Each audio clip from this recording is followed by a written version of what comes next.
Joining the conversation now, we have the host of the podcast On Brand with Donnie Deutsch. Donnie Deutsch, co-host of MSNBC's The Weekend and former chairman of the Republican National Committee. Michael Steele is with us this morning, and co-founder and CEO of All In Together and host of Majority Rules on Two-Way, Lauren Leader. We'll note that she is also a Biden-Harris delegate. Good to have you all on board with us. James Carville said it's the economy stupid. In this election, it's the women stupid. Oh, and I wrote that op-ed.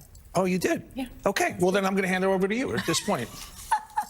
No, I did. I literally wrote that op-ed last year. It's the women stupid. We said that about the 2022. You know, I always think that politics there's some kind of magical formula sometimes in politics. Right person, right time, right place. And there is this moment, like we are not in 2016. And because of what Hillary Clinton endured and how much sexism played a role into derailing her campaign, and because we are in this post-Dobbs world where millions of women have now come to understand just how catastrophic sexism ingrained in policy and installed in the White House, how devastating that can be for millions of women. I think there is a whole world that says we're not letting this happen again.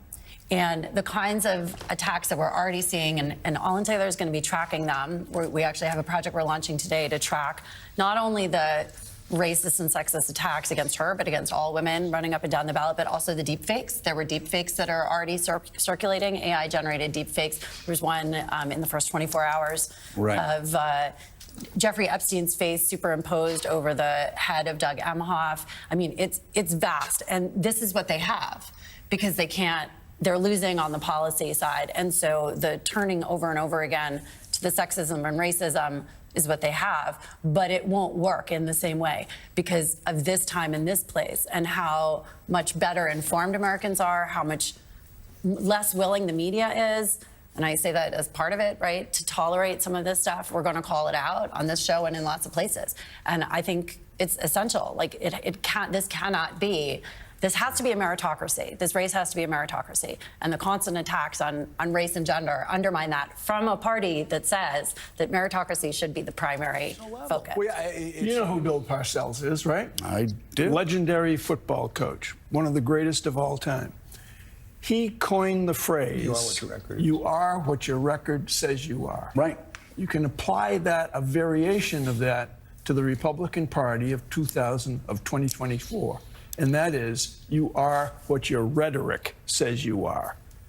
It's racism, it's anti-Semitism, it's a bunch of things, but it's who they are. Yeah. They've embraced this hardcore white nationalist ideology, which has a very deep misogynist undercurrent. I mean, this is core, right? The same groups that marched in Charlottesville, the same groups that, you know, the Unite the Right, all these groups that were there on January 6th, most of them have these very deeply held beliefs that women should be married, unworking, supported by their husbands, with having children. Like that, they've been very explicit about that. That J.D. Vance quote about the cat ladies, like, he's not an outlier. He's actually reflecting this very core ideology, right, which is that there is this very traditional view, regressive, you said it before, 1951 or 1851 maybe. I mean, that's the Arizona law, right? Yeah.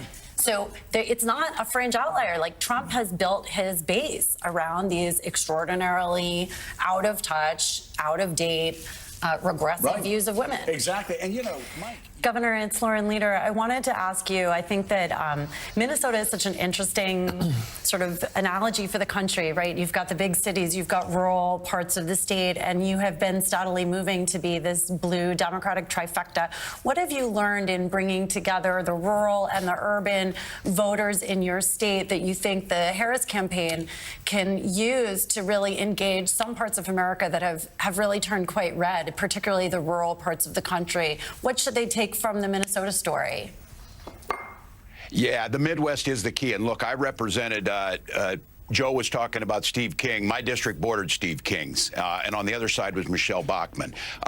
What I know is that people like J.D. Vance know nothing about small-town America. My town had 400 people in it, 24 kids in my graduating class, 12 were cousins, and he gets it all wrong. It's not about hate. It's not about collapsing in. The golden rule there is mind your own damn business. Their policies are what destroyed rural America. They've divided us. They're in our exam rooms. They're telling us what books to read. And I think what Kamala Harris knows is bringing people together around the shared values, strong public schools, strong labor unions that create the middle class, health care that's affordable and accessible. Those are the things. You look what they're talking about. They went right to division.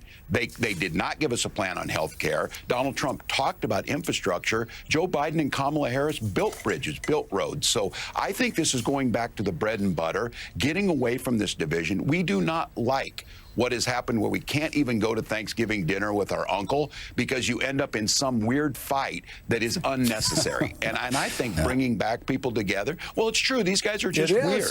And it's, you know, they're running for He-Man Women Haters Club or something. That's what they go at. That's not what people are interested in. And there is angst because robber barons like J.D. Vance and Donald Trump gutted the Midwest, told us we didn't do that. They talk about private schools. Where in the heck are you going to find a private school in a town of 400? Those are public schools. Those are great teachers that are out there making a difference and gave us an opportunity to succeed. That angst that J.D. Vance talks about in Hillbilly Elegy, none of my hillbilly cousins went to Yale, and none of them went on to be venture capitalists or whatever. It's not who people really are.